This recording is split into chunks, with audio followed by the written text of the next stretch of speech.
Hey peeps, we are back. We are talking Love After Lockup, Season 5, Episode 2. Hey, before we get into the video, please do me the honors of subscribing to my channel, hitting the notification bell so you can always be notified when I post new content, hitting the thumbs up because that does wonders for my channel, and share.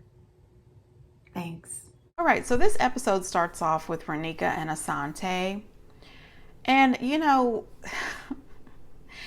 as far as I'm concerned, this lady cannot be real. Like, she has to be playing a part.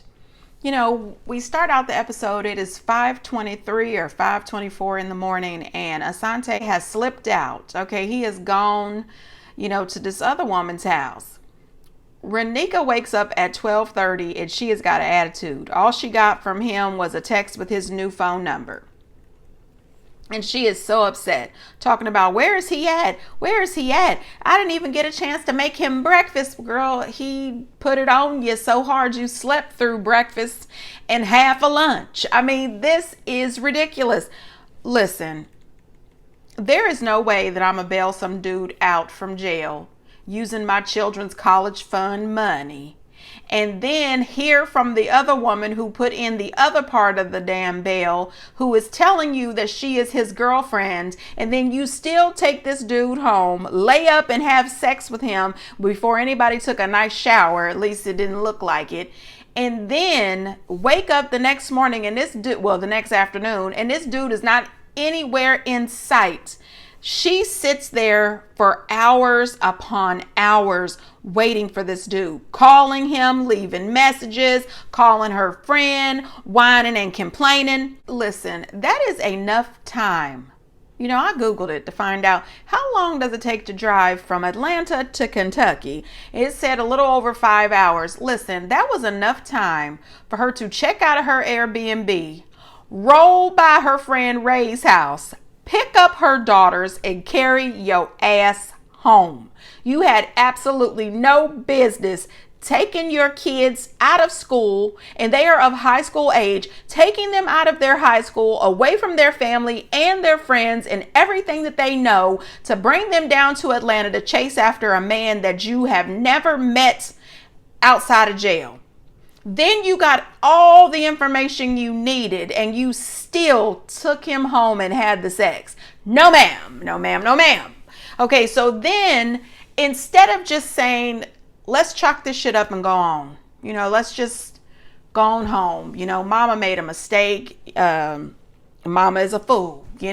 At one point she was telling her kids to work on their homework, and I'm thinking to myself, if you had done a little homework on this dude, you wouldn't be in this predicament. So then her friend reaches out to some guy, a PI. They hire this dude.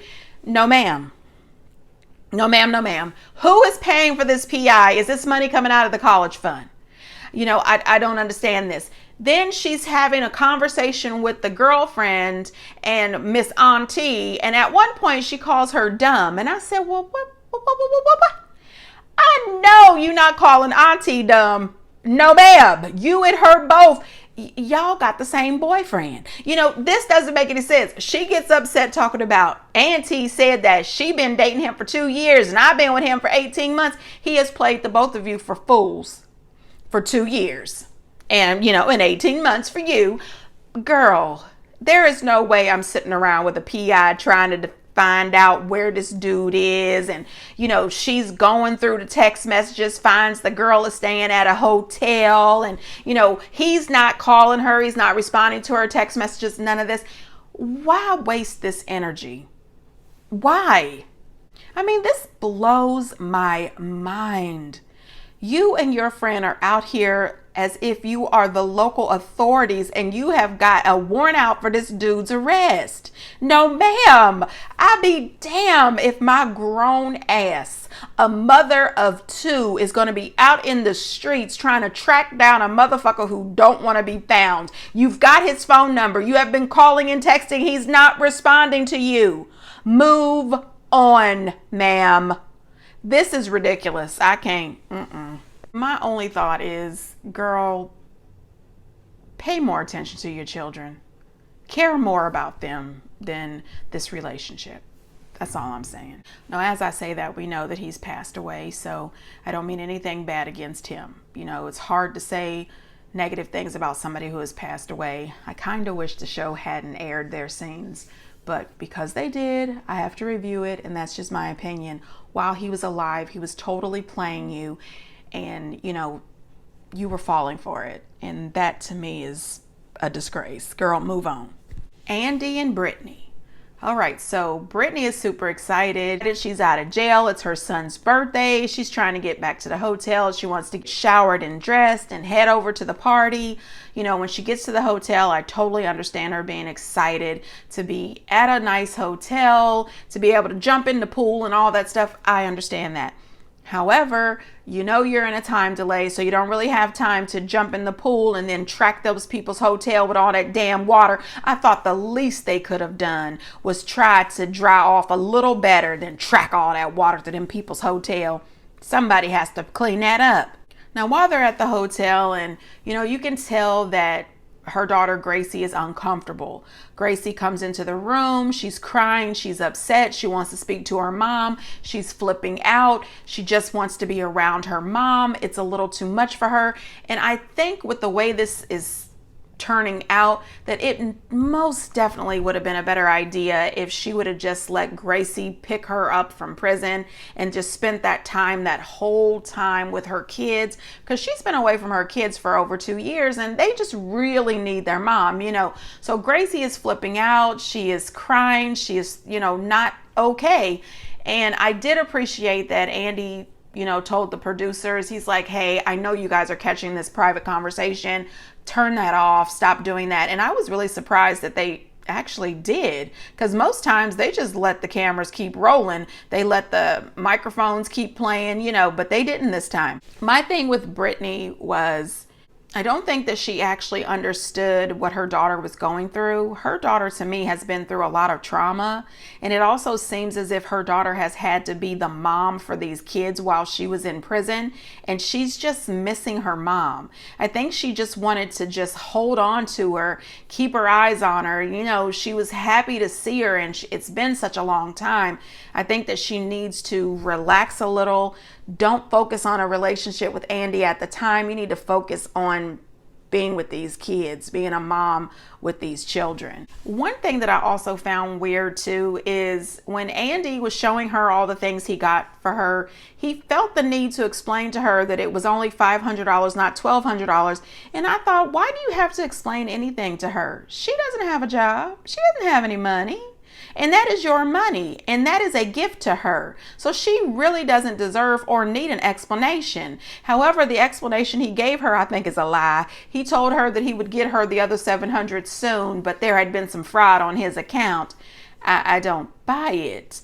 But anyway, after, you know, her and her daughter had a conversation, and her daughter seemed to be calming down just a little bit, they decide to go ahead, hop in the car, and take the 2-hour drive to the party for her son.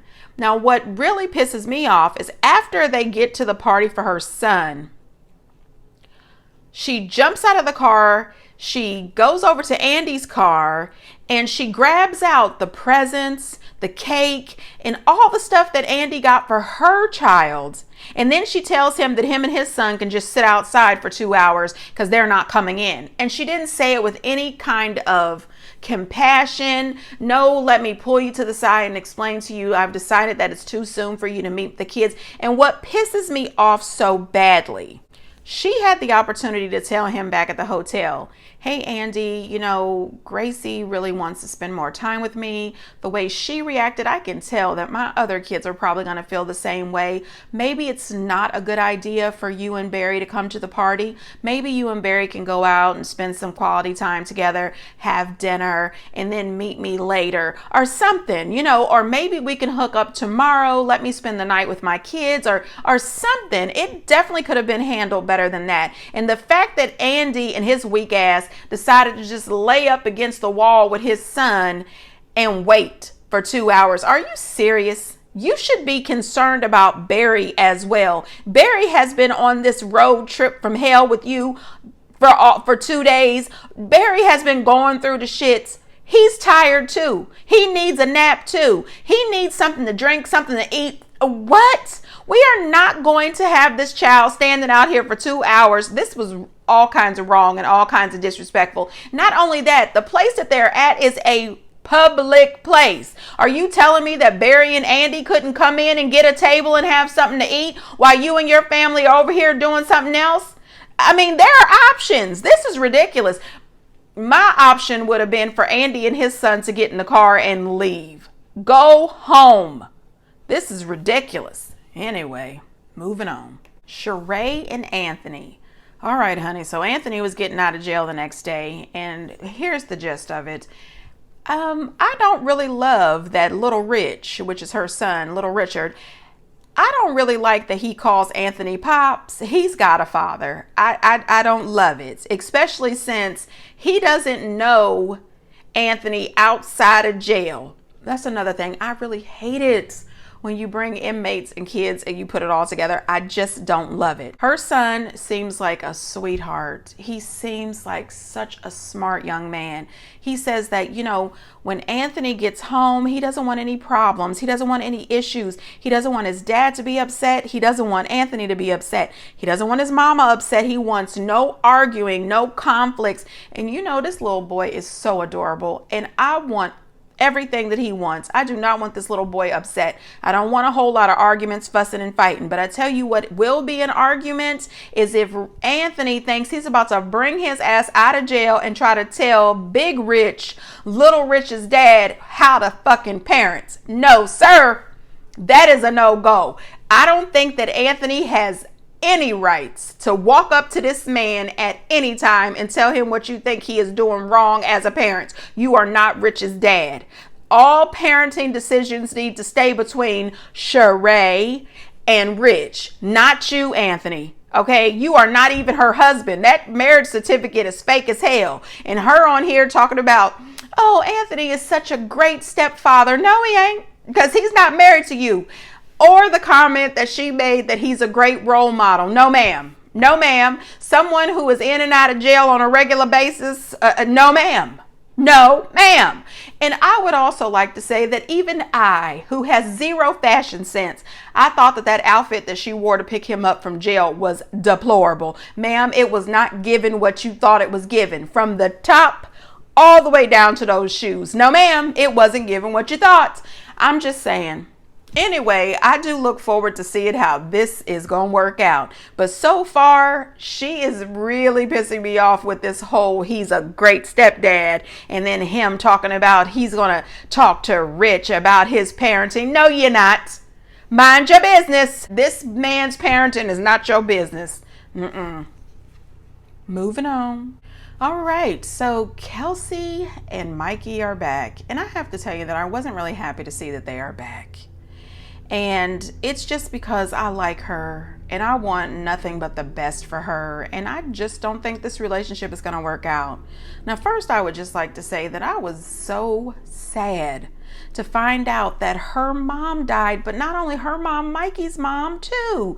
And, you know, I liked Mikey's mom. She seemed to be really nice. And, you know, gosh, I just hate it when anybody loses a parent. And she looked really devastated by it. And she's going through a little something with her dad right now. Her dad does not want her to be in this relationship with Mikey. And I get it. I really do. Do I think that it's great that he learned sign language? Yes. But we also found out that he's going deaf. So he needed to learn sign language anyway. But I don't know. We also found out that she don't want to have sex. She don't want the sex. She said that she has been sex free for about 4 years. And when he gets out of jail, she wants to wait about 4 to 6 months. And I said, oh, okay. I don't know. Maybe she wants to get him tested. I have no idea. But girl, I don't know how well that's going to go over. It really doesn't. But I don't blame you, because I wouldn't want to have the sex with this man fresh out of jail anyway, wrapped up or not. Hold up. You know, one thing that I did find very comforting is that due to his parole, he may absolutely have to stay in Kentucky at his sister's house, which would be great. I don't really like the idea of her moving him into the house with her son. She's got a son who is either 12 or 13 years old, and this little boy don't need these problems. You know, she's got a history of picking the wrong dudes, and I have a feeling that this guy is going to be on the list of wrong dudes. So, you know, I'm going to keep watching, and I'm going to keep wishing the best for Chelsea, because she deserves the best. Now, honey, listen. Oh, God, this nut job. Melissa and Louie. So Melissa is late to pick Louie's mom up. You know, Louie's mom is pissed off. Melissa seems to always be late. They have to drive together on a road trip for 3 hours. I said, oh, hell no. Now, you know, I am a firm believer of respecting your elders. I'm also a firm believer in respecting your significant other's parents. But Donna would get cussed the fuck out dealing with me. I don't play that. Okay, Donna?